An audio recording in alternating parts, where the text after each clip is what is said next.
Hello दोस्तों, उम्मीद करता हूँ सब लोग अच्छे होंगे। आज जो मैं आप लोगों को बताने के लिए जा रहा हूँ, बहुत सारे आप लोग कमेंट्स में मेरे को, जब मैं लाइव था और वीडियो का कमेंट्स में आप लोग बोला था कि हमको थोड़ा इंस्ट्रूमेंट टेक्नीशियन का ऊपर में थोड़ा एक वीडियो बनाइए। मतलब मेजरली जो इम्पोर्टेंट काम क्या क्या होता है जो एक इंस्ट्रूमेंट टेक्नीशियन को या सुपरवाइज़र को जानना मालूम होना चाहिए। सही है, मतलब वो काम उसको उसका बारे में जानकारी उसको होना चाहिए, और जिस वजह से उसको कोई भी कंपनी में इंटरव्यू देने के लिए कोई दिक्कत नहीं हो जाएगा और अच्छा खासा सैलरी भी उसको लग जाएगा, क्योंकि जितना जिसका एक्सपीरियंस होगा वो हिसाब से क्लाइंट सैलरी देता है। मतलब वही सेम इंस्ट्रूमेंट टेक्नीशियन को किसको इंडिया का जो मैं बोलेगा करेंसी है, किसको 30,000 दे रहा है तो किसको 40,000 दे रहा है, किसको 50,000 दे रहा है। ये किस वजह से दे रहा है कि उनका एक्सपीरियंस, उनका नॉलेज वजह से। सही है।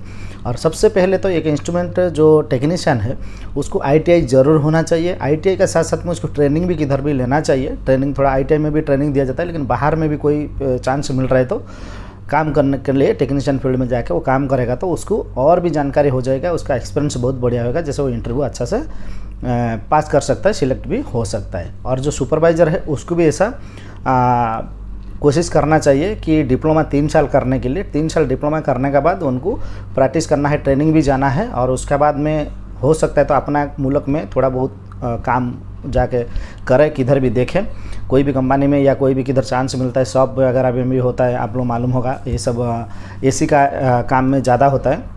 और AC जिधर रिपेयर होता है उसका शॉप होता है, इसका कंपनी भी छोटा छोटा कंपनी कंट्रैक्टर भी होता है, वहाँ जाके 1 साल 6 महीना कम से कम उसको आपको काम करना चाहिए, जैसे आपका एक्सपीरियंस बेहतर हो जाए। देखिए पढ़ाई का टाइम बहुत बड़ा कोर्स होता है, इतना सारे पढ़ाई 1 साल तक, 2 साल तक, 3 साल तक डिप्लोमा में जब हम पढ़ता है, 3 साल का पूरा सब्जेक्ट हमारा ब्रेन में बैठा नहीं रहता है। तो इसके लिए हम जब काम करता है हमको पता लगता है फील्ड के ऊपर कितना ज़रूरी है। कॉलेज में तो इतना पढ़ा दिया, लेकिन फील्ड में कितना ज़रूरी है।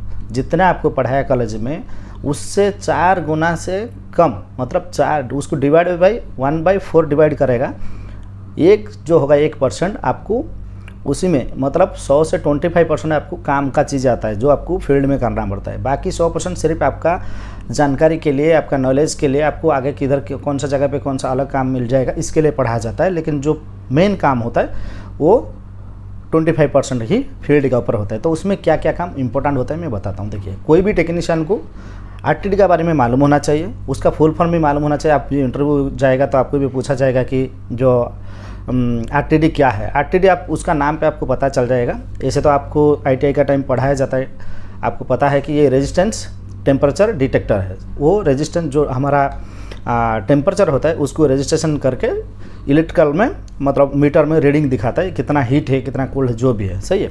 तो इसका बारे में आपको मालूम होना चाहिए। थर्मोकपलर के बारे में भी मालूम होना चाहिए, वो क्या चीज़ है, वो कैसे काम करता है।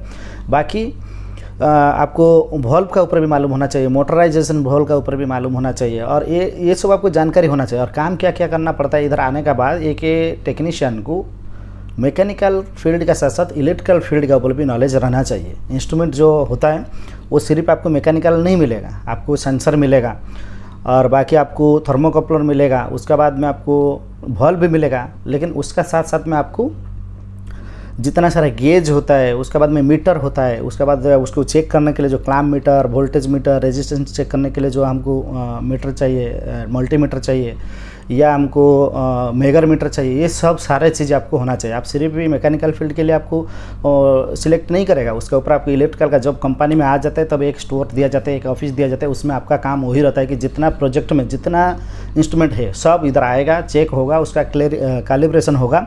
आपको मालूम है कि एक चीज़ का जो भी हमारा डिवाइस है उसका एक एक्सपायर डेट होता है, उसका बाद में वो दोबारा आ जाता है, उसको आप लोग चेक करता है, उसको वेरीफाई करता है कि वो सही से उसका रीडिंग दे रहा है या टेम्परेचर दे रहा है या सेंस कर रहा है या नहीं कर रहा है। तो उसको आप चेक करने के बाद फिर उसको स्टिकर, इंस्पेक्शन स्टिकर मार के कैलिब्रेशन हो गया बोल के आप उसको दे देता है प्रोजेक्ट में। वो जाके फिर भी उसका जगह पे वो लग जाता है, या जो डिवाइस है जिसको जैसे मल्टीमीटर हो गया, मेगर मीटर हो गया, क्लैम्प मीटर हो गया, हम उसको यूज करता है चेक करने के लिए, तो वो आपको लेके दोबारा वो लोग यूज कर सकते हैं कि ये परफेक्ट उसका काम कर रहा है, जैसे रीडिंग देना, सेंस करना, टेम्परेचर रेजिस्टेंस करना, तो जो भी है वो बराबर काम करता है। तो ये सारी काम आपको मालूम होना चाहिए। साथ साथ में आपको पता है कि जो इधर UAE का अंदर जो हम एक्चुअली ये मेरा डिपार्टमेंट में नहीं है, मेरा डिपार्टमेंट का बाहर है, लेकिन हमारा कंपनी में उसका एक टीम है, वो लोग काम करता है। साथ साथ में हम लोग भी कभी उसमें भी हम लोग जाता है, उसमें वो लोग काम करने का टाइम साथ में हम लोग रहता है, तो देखता है भी क्या ये लोग करता है, ये लोग को क्या इसमें काम होता है। तो इसी नॉलेज के ऊपर मैं आप लोगों को बता रहा हूँ। बाकी आप अपना जो कोर्स किया है उसके ऊपर आप थोड़ा फोकस करिए, उसको रिवाइज करिए, या किधर भी काम करने के लिए ट्रेनिंग लेने के लिए चांस मिल रहा है तो आप ट्रेनिंग लीजिए, आपको अच्छा से मालूम हो जाएगा। इसमें क्या होता है, हमारा जो कंपनी में है उसमें बहुत सारे चीज़ होता है। इंस्ट्रूमेंट, आपको मालूम है, इंस्ट्रूमेंट बोलेगा तो बहुत सारे डिवाइस एक्सेसरीज है, और बहुत सारे मीटर होता है, प्रेशर गेज होता है, थर्मोमीटर होता है, सही है। उसको सब हमको कैलिब्रेशन करना है, चेक करना है, और बिल्डिंग के अंदर जो लगता है वो कैसे काम करता है। जैसे आपका मैं बता दिया कि आरटीडी है, वो कैसे काम करता है, सही है। वो उसमें टेम्परेचर में कूलिंग है या हीट है, उसको वो चेक करता है और उसको रीडिंग देता है। इलेक्ट्रॉनिक उसका जो मीटर होता है उसमें रीडिंग देता है। जितना ज़्यादा उसमें आपको टेम्परेचर मिलेगा उतना इधर ज़्यादा दिखाएगा, जितना कम मिलेगा उतना कम दिखाएगा। तो ऐसे हर चीज़ के बारे में आपको मालूम होना चाहिए। साथ साथ में जितना भी आपको गेज होगा, आपको मालूम है कितना टाइप का गेज है, वो गेज के ऊपर आपको नॉलेज होना चाहिए। वो गेज को इंस्पेक्शन करना है, वो बराबर उसका बार या उसका PSI बराबर दिखा रहा है नहीं दिखा रहा है, वो भी आपको चेक करना है। और टूल्स के ऊपर भी आपको नॉलेज होना चाहिए। जितना सारे टूल्स, आपको भी इंटरव्यू में पूछा जाएगा कि इंस्ट्रूमेंट के काम करने के लिए एक टेक्नीशियन को क्या क्या टूल्स चाहिए, आप सीधा इसको बोल देने का, ये बात पहले बोल देने का कि एक मैकेनिकल टूल्स, हैंड टूल्स जितना होता है, और एक इलेक्ट्रिकल का भी हैंड पावर टूल्स जितना होता है, तो वो सब उसमें ज़रूरी होता है उसको काम करने के लिए। बाकी उसको बोलेगा नहीं आपको बताओ, आपका टूल्स का नाम थोड़ा बताओ, तो बता सकता है। पाइप रेंच यूज होता है, एडजस्टेबल यूज होता है, मंकी प्लायर यूज होता है, स्क्रू ड्राइवर, टेस्टर, और उसका बाद में स्पैनर सेट, और उसका बाद में आपको मल्टीमीटर, क्लैम्प मीटर, ये सब आपको यूज होता है, सही है। कटिंग प्लेयर, वायर कटर, सब उसमें यूज होता है। तो आप ऐसे थोड़े बहुत टूल्स के ऊपर आपको बोल देना चाहिए। और बाकी फिर और क्या काम उसको करना पड़ता है, जो एक टेक्नीशियन, इंस्ट्रूमेंट टेक्नीशियन होता है, वो स्टोर में बैठने का टाइम जैसे उसको काम नहीं है तो अलग काम भी कंपनी दे देता है। कैसा काम, जैसे बिल्डिंग के अंदर कितना इक्विपमेंट है, वो सब जितना काम करता है, जितना टूल्स काम करता है, उसका सब इंस्पेक्शन करना। जैसे आपको उसका फोल्डिंग होता है, वो हमारा एक इक्विपमेंट है। जो बिल्डिंग में आदमी हाइट में काम करने के लिए उसका फोल्डिंग चाहिए, बड़ा बड़ा लेडर चाहिए, सही है, सेफ्टी बेल्ट चाहिए, सेफ्टी बेल्ट, सेफ्टी हार्नेस जो आदमी लगा के काम करता है, तो वो सब काम भी उसको दे देता है कि इसको आप चेक करो परफेक्ट, उसको ये काम कर रहा है नहीं कर रहा है, उसको साइन करो, इंस्ट्रक्शन करो, टैग लगाओ, फिर उसको आदमी को काम करने के लिए अलाउ करो, सही है। उसका बाद में सेफ्टी के ऊपर भी जानकारी होना चाहिए। सेफ्टी डिपार्टमेंट जो होता है हर कंपनी में, सेफ्टी के ऊपर बहुत सारे इक्विपमेंट होता है, सेफ्टी का जो काम करने के लिए हर चीज़ होता है। आप लोगों को मालूम है कि सेफ्टी जो ऑफिसर लोग होता है वो हर दिन साइड में जाके घूम के देखता है कि जो बंदा काम कर रहा है, ग्राइंडर में काम कर रहा है, वो ग्राइंडर सही चल रहा है या गलत चल रहा है, उसका बराबर सब कुछ उसमें है, जितना एक्सेसरीज होता है उसमें, उसका हेड है, उसका गार्ड है, उसका हैंडल है, उसका जो भी सब वो है नहीं है, वो देख के नहीं है तो फाइन मार देता है, आदमी को टर्मिनेट भी कर देता है, ऐसा प्रॉब्लम आता है। तो उसको भी ये टेक्नीशियन जो होता है, इंस्ट्रूमेंट टेक्नीशियन, उसको भी ये सब ध्यान देना चाहिए। पूरा इंस्पेक्शन करने का टाइम हर चीज़ है नहीं है देखना चाहिए। ग्राइंडर बराबर जितना एम्पियर है उतना एम्पियर वो ले रहा है या ज़्यादा ले रहा है, मतलब कटिंग करने टाइम कभी कोई ख़राब आ गया उसका, तो उसमें क्या होता है कि ज़्यादा एम्पियर वोल्ट यूज होता है, ले जाता है, तो उसमें एक्सीडेंट होने के लिए चांस रहता है, और आपका ग्राइंडर भी ख़राब होने के लिए भी चांस रहता है। तो उसको भी आपको चेक करना है। बाकी जितना सेफ्टी का और भी हर चीज़ होता है, आपको बिल्डिंग के अंदर आएगा तो बहुत सारे सेफ्टी का आपको डिवाइस मिलेगा, उसका ऊपर भी आपको जानकारी होना चाहिए। और आपको प्रोजेक्ट के अंदर भी कुछ टाइम आपको प्रोजेक्ट के अंदर जो काम होता है, जो ड्राइंग होता है, उसका जितना भी मटेरियल आता है, जितना स्टोर, एक स्टोर होता है ना, आपको मालूम होगा हर प्रोजेक्ट एक स्टोर रहेगा, जैसे पूरा प्रोजेक्ट का मटेरियल उसमें आएगा और उससे बाद इश्यू होकर प्रोजेक्ट में दिया जाएगा एक एक सुपरवाइजर इंजीनियर का अंडर में क्या क्या चाहिए आपको। तो वो जो काम होता है वो भी स्टोर कीपर का काम भी आपको देखना पड़ता है। उसका साथ में स्टोर में जितना भी टूल्स आएगा उसका सब वेरीफाई करके चेक करके उसको आपको टैग लगा के इंस्पेक्शन करके उसको भी देना पड़ता है। कभी कभी तो जो सुपरवाइजर हो जाएगा, जैसे स्टोर इंस्ट्रूमेंट सुपरवाइजर होता है, उसको ड्राइंग का टेकअप क्वांटिटी भी लेना पड़ता है। जो प्रोजेक्ट के अंदर जो शॉप ड्राइंग होता है जिसमें आदमी लोग काम करेगा, उसमें क्या क्या एक्सेसरीज लगा है, कितना, जैसे आपका फायर डैम्पर हो गया, या आपका VFD हो गया, या आपका यूनिट FCU यूनिट हो गया, ये सब भी आपको क्वांटिटी लेना पड़ता है। और बाकी ये सब देखना पड़ता है। इंग्लिश भी मालूम होना चाहिए, जैसे आपको बात करने के लिए कुछ आपको कोई फॉरेनर, इधर तो कंपनी में हर देश का आदमी है, सब देश का आदमी को हिंदी मालूम नहीं है, अफ्रीकन हो गया, फिलीपींस हो गया, चाइनीज़ हो गया, या हमारा जो UK का और साउथ अफ्रीका का आदमी हो गया, तो हमको ऑस्ट्रेलिया का आदमी हो गया तो उसको हम हिंदी में बात नहीं कर सकते, तो तभी अभी हमको इंग्लिश में बात करने के लिए भी ज़रूरी पड़ता है, इंग्लिश में समझाने के लिए भी ज़रूरी पड़ता है। कोई हमारा मैनेजर आ गया तो बाहर कंट्री का है तो उसको हम तो हिंदी में बात करेगा तो नहीं समझ पाएगा। इसके लिए इंग्लिश पढ़ना, लिखना, बोलना ये आपको ज़रूर मालूम होना चाहिए। टेक्नीशियन को थोड़ा कम है चलेगा, लेकिन सुपरवाइज़र लोग को पूरा होना चाहिए। और बाकी इधर मैं जितना साल देखा हूँ, जितना साल इधर में हूँ और उसके अंदर में देखा हूँ, इंस्ट्रूमेंट सुपरवाइज़र जो होता है वो डायरेक्ट बहुत कम लोग आता है, कंपनी डायरेक्ट नहीं लेकर आते, पहले उसको टेक्नीशियन में लेकर आता है। टेक्नीशियन में वो 4-5 साल काम करने के बाद उसको क्या होता है कि पूरा प्रैक्टिस हो जाता है, पूरा उसको ट्रेनिंग कंप्लीट हो जाता है, हर चीज़ के बारे में उसको फील्ड से मालूम होता है। उसी बंदा को क्या करता है, जब उसका पास डिप्लोमा होता है 3 साल का, उसको क्या करता है वो सुपरवाइज़र के लिए प्रमोशन कर देता है। या वो बंदा को सुपरवाइज़र के लिए प्रमोशन नहीं हो रहा है तो 4 साल 5 साल काम करने के बाद वो बंदा खुद उसको मालूम हो जाता है सुपरवाइज़र का एक काम क्या होता है, थोड़ा सिस्टम पे, और ज़्यादा कुछ नहीं है। यही जो टेक्नीशियन का काम होता है वो सुपरवाइज़र का काम होता है, ऊपर से सिस्टम पे थोड़ा काम होता है। जैसे आपको कंप्यूटर चलाना मालूम होना चाहिए, आपको डाटा एंट्री करना, आपको जो आपका डॉक्यूमेंट है उसको अपडेट करना, उसको स्कैनिंग करना, उसको फाइल बनाना, उसके बाद में वर्ड एक्सेल आपको मालूम है तो आपका काम हो जाएगा। सही है,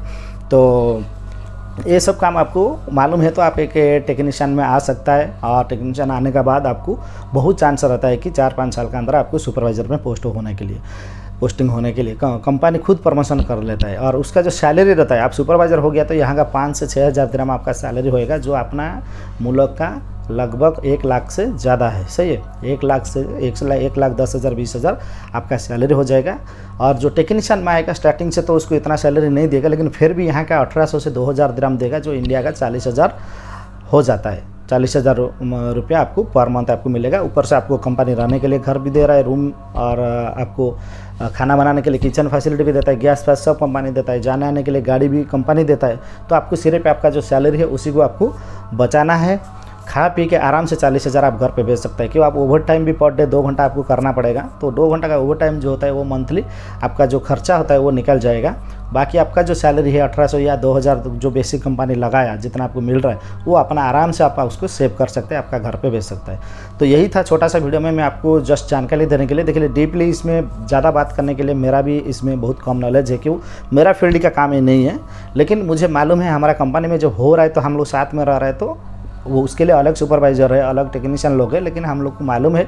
इसके लिए आप लोग कमेंट्स किया बोल के मैं आपको थोड़ा बहुत बता दिया। बाकी आपको इसमें जानकारी चाहिए तो यूट्यूब में तो और भी वीडियो मिल जाएगा, जो प्रैक्टिकल एक चीज़, जैसे मैं आपको बताया जितना एक्सेसरीज होता है, जैसे हम लोग आरटीजी जो होता है उस कितना टाइप का होता है, उसका प्लैटिनम का होता है, कॉपर का होता है और निकेल का भी होता है। तो ये उसका अलग अलग टाइप का अलग अलग रेट भी रहता है, अलग अलग काम भी करता है। प्लांटिना जितना सेंस करेगा, जितना माइनर का सेंस करेगा उतना कॉपर नहीं करेगा, लेकिन कॉपर उससे सस्ता में मिल जाएगा। और कॉपर जितना करेगा उसको निकल वाला नहीं करेगा, तो वो आपको मतलब ऐसा फ़र्क रहता है। ये सब के बारे में भी आपको मालूम होना चाहिए। और भी बहुत जो टेक्निकली बात है तो आपको जानना चाहिए। ऐसे तो जो भी टेक्नीशियन में आ रहा है वो उसको कंपलसरी उसको ITI होना चाहिए, बिना ITI वाला तो नहीं आएगा।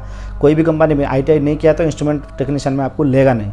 तो ITI करने का टाइम में आपको सब कुछ पता होता है, और उसके बाद में जो डिप्लोमा किया है उसको तो और अच्छा से भी और भी पता होता है, ज़्यादा टाइम के लिए वो भी करता है, जो पढ़ाई करता है उसका कोर्स में, तो उसको और भी ज़्यादा नॉलेज होता है। तो मैं यही था कि आप लोग को थोड़ा जानकारी देने के लिए कि इसी का ऊपर आप फोकस करो, आराम से आपका इंटरव्यू भी पास हो जाएगा, और आप कंपनी के आने के बाद भी यही सब काम आपको करना पड़ेगा। मेरा बात क्या होता है कि कंपनी का आने के बाद आपको क्या क्या काम करना पड़ेगा, बाकी आपको इंटरव्यू में तो और भी बहुत सारे बात पूछा जा सकता है, जो आपको उसके हिसाब से प्रिपरेशन करना चाहिए, लेकिन आने के बाद जो काम है यही सब काम आपको करना पड़ेगा। तो ये वीडियो कैसा लगा आप लोग कमेंट्स करके मुझे बताइए। और बाकी इलेक्ट्रिकल का ऊपर आपको जो भी वीडियो चाहिए, इंटरव्यू का ऊपर या काम का ऊपर, या कि कंपनी में जाने के लिए क्या क्या चाहिए उसके ऊपर चाहिए, तो उसका सारे वीडियो मेरा चैनल में ऑलरेडी प्लेलिस्ट में है। एक बार प्लेलिस्ट में विजिट करो, वो वीडियो देखने के लिए कोशिश करो, और फिर आपको हर चीज़ के बारे में मालूम हो जाएगा। और ये वीडियो आपको अच्छा लगे तो जितना भी आपका दोस्त है, जितना आपका स्टूडेंट सर्कल में जितना भी जान पहचान का किसका पास आपका नंबर है, व्हाट्सएप ग्रुप है, तो उसमें शेयर करो, या आपका जो सोशल मीडिया है फेसबुक,